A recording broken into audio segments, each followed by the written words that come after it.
श्री राधा शरणम मम। स्वामिनी किशोरी जी परिवार में आप सभी का हार्दिक अभिनंदन है।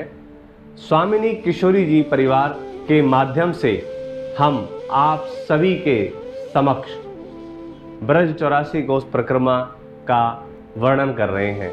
हमें आशा है आप सभी स्वामिनी किशोरी जी YouTube चैनल के माध्यम से ब्रज 84 कोस की मानसिक परिक्रमा का आनंद ले रहे होंगे, और ले भी क्यों ना।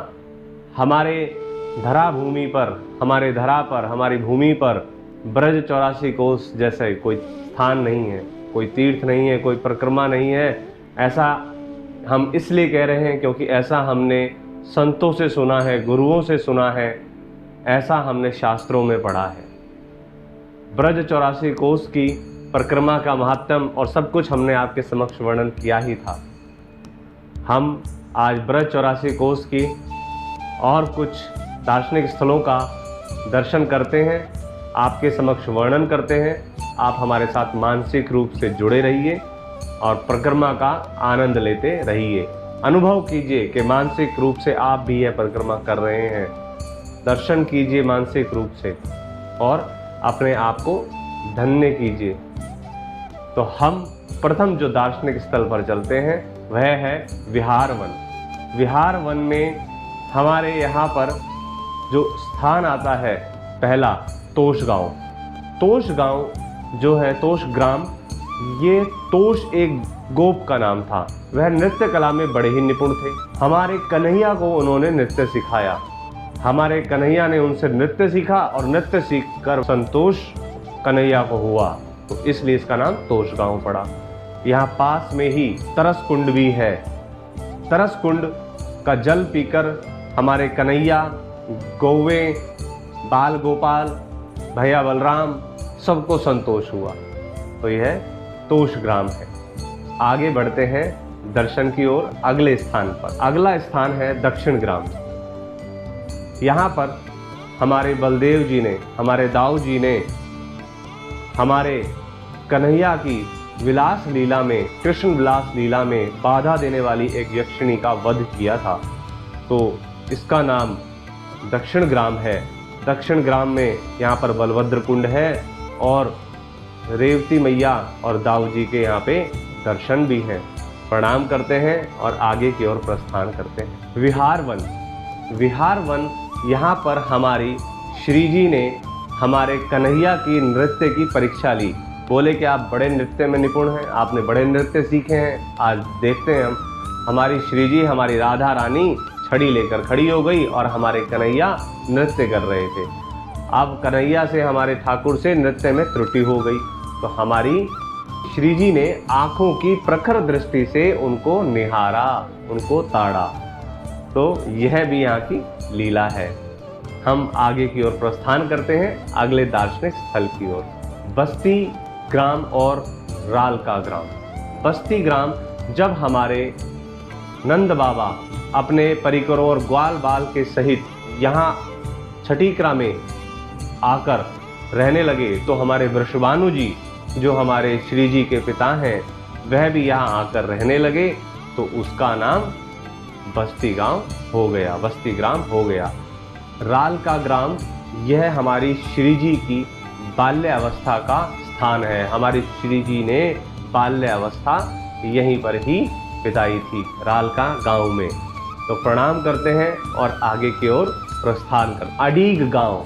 अडीग ग्राम, जी हाँ, यहाँ पर हमारे श्री कृष्ण ने, हमारे कन्हैया ने बाल सखाओं और भैया बलराम के साथ यहाँ पर अड़कर गोपियों से यहाँ पर दान लिया था। तो यह अडीग गांव है। बड़ी ही दिव्य लीला है। प्रणाम करते हैं और आगे की ओर प्रस्थान करते। माधुरी कुंड।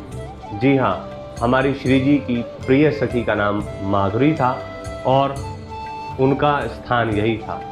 वाणीकार माधुरी दास जी की भजन स्थली भी यही है। बड़ा ही रमणीय स्थान है। प्रणाम करते हैं और आगे की ओर बढ़ते हैं। मयूर ग्राम। जी हाँ, मयूर ग्राम जो स्थान है, यह स्थान है हमारे जब गोपियाँ और हमारे मयूर, जो मोर बोलते हैं, बड़ा ही दिव्य नृत्य कर रहे थे। तो उनका नृत्य हमारे कन्हैया देख रहे थे। जब हमारे कन्हैया नृत्य देख रहे थे तो उनसे रहा नहीं गया और वह भी कूद पड़े और नृत्य करने लगे। और कन्हैया का दिव्य नृत्य देखकर जो मयूर थे, जो मोर थे, उन्होंने अपने लाला के लिए एक दिव्य पंख दिया और वह पंख हमारे कन्हैया ने शिरोधार किया, सर पे धारण किया। तो प्रणाम करते हैं स्थान को और आगे की ओर बढ़ते हैं। छकना ग्राम, गोचरण के समय यहाँ पर गोपियों ने हमारे कन्हैया, भैया बलराम और सभी सखाओं को छिटकर छाछ पिलाई थी। तो यह छकना ग्राम है। आगे की ओर प्रस्थान करते हैं। अब चलते हैं राधा कुंड की ओर। जी हाँ, राधा कुंड यह गोवर्धन परिक्रमा मार्ग में है। राधा कुंड और कृष्ण कुंड एक साथ ही हैं। आगे हम राधा कुंड और कृष्ण कुंड का वर्णन आपके समक्ष कर रहे हैं। देखिए, राधा और कृष्ण कुंड दोनों साथ साथ हैं। इनका निर्माण, लीला और प्रसंग क्या थी वह हम आपके समक्ष रखते हैं।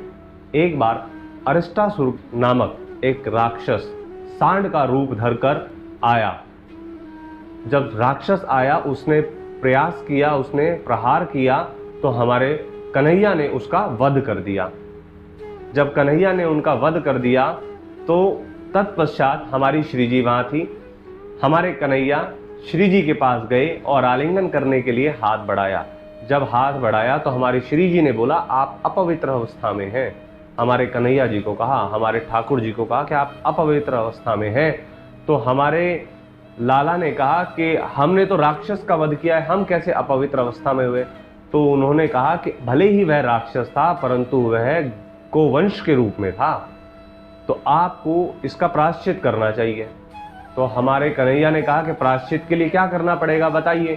तो हमारी श्री जी ने कहा कि प्रायश्चित के लिए आपको समस्त तीर्थों में जाकर स्नान करना होगा, तभी आप इसका प्रायश्चित कर पाएंगे। हमारे कन्हैया समझ गए। हमारे कन्हैया ने इतनी जोर से गेड़ी मारी जिससे वहां पे एक कुंड उत्पन्न हो गया, एक बहुत बड़ा कुंड बन गया। अब उस गहरे कुंड में जल के लिए हमारे कन्हैया ने, हमारे लाला ने सभी तीर्थों का आवाहन किया, सभी तीर्थों को बुलाया। सब तीर्थ आ गए और हाथ जोड़कर प्रणाम करने लगे। तो हमारे कन्हैया ने कहा, आप सभी जल रूप में यहाँ प्रवाहित होइए। सभी जल रूप में वहां प्रवाहित हुए और हमारे लाला उसमें स्नान करके बाहर आए और श्री जी को बोले कि अब हम पवित्र हो गए, अब हम आपसे आलिंगन करेंगे। तब तत्पश्चात हमारी श्री जी ने अपना कंगन उतारा और कंगन से राधा कुंड का निर्माण कर दिया। अब राधा कुंड का निर्माण हो गया, कुंड बन गया, परंतु उसमें जल नहीं आया। अब जल नहीं आया तो हमारी श्री जी ने अपनी सखियों के साथ वहां पर मानसी गंगा में जल लेने के लिए चली गई। हमारे कन्हैया ने सभी तीर्थों को बोला कि आप सत्याग्रह पर बैठो, आप बोलो कि हम ही आपके राधा कुंड में जो आपके द्वारा निर्मित है उसमें प्रवाहित होंगे। वह सब विनती करने लगे। हमारी श्री जी ने उनकी विनती को स्वीकार किया और वह तीर्थ वहां पर आकर प्रवाहित होने लगे राधा कुंड में। तो यह राधा कुंड और कृष्ण कुंड में जो सारे तीर्थों का जल है प्रवाहित हो रहा है। यहाँ पर एक और प्रसंग है। जब हमारे चैतन्य महाप्रभु जी यहाँ पर आए तो चैतन्य महाप्रभु जी आकर यहाँ पर उन्होंने पूछा कि राधा कुंड और कृष्ण कुंड कहाँ है ब्रजवासियों से। तो उस समय राधा कुंड और कृष्ण कुंड का उनको नहीं पता था। कई जगह पूछने पर उनको किसी ने बताया कि काली खेत और गोरी खेत नाम के दो जगह हैं, वहाँ पे थोड़ा थोड़ा जल है। जब हमारे चैतन्य महाप्रभु वहाँ गए काली खेत और गोरी खेत में, उन्होंने वहाँ स्नान किया।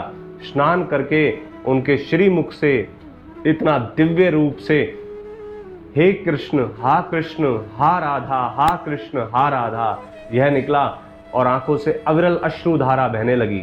वह अचेत अवस्था में जाने लगे। यह चैतन्य महाप्रभु जी की भी यहाँ पे ऐसी लीला हुई है।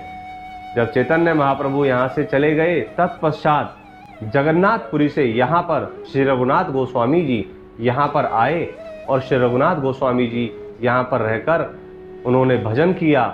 उन्होंने भजन करने के पश्चात एक बार यहाँ पर अकबर बादशाह जा रहा था और उसे बड़ी प्यास लगी और उसके सैनिक, उसके हाथी घोड़े सबको प्यास लगी।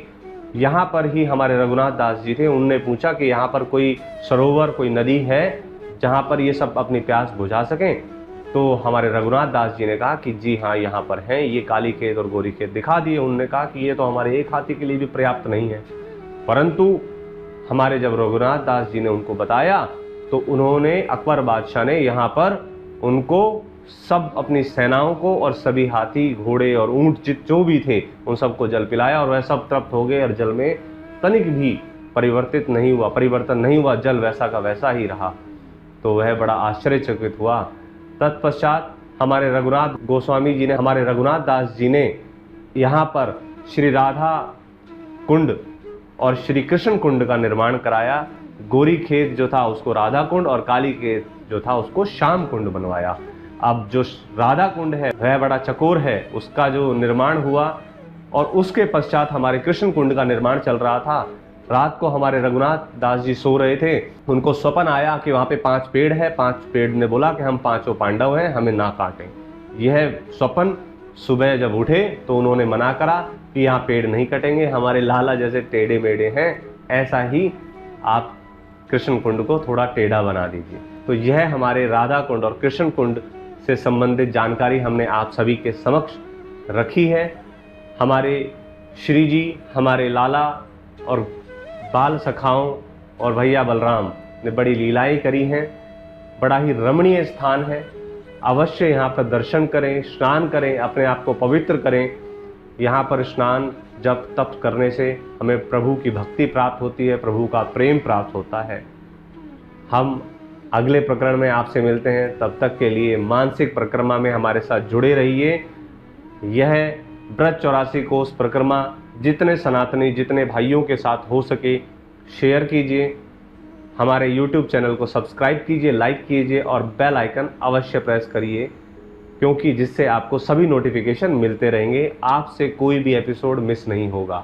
व्रत 84 कोस परिक्रमा का लाभ लेते रहिए और प्रभु का इतने जप सुमिरन करते रहिए। मिलते हैं आपसे अगले प्रकरण में, तब तक के लिए जय जय श्री राधे।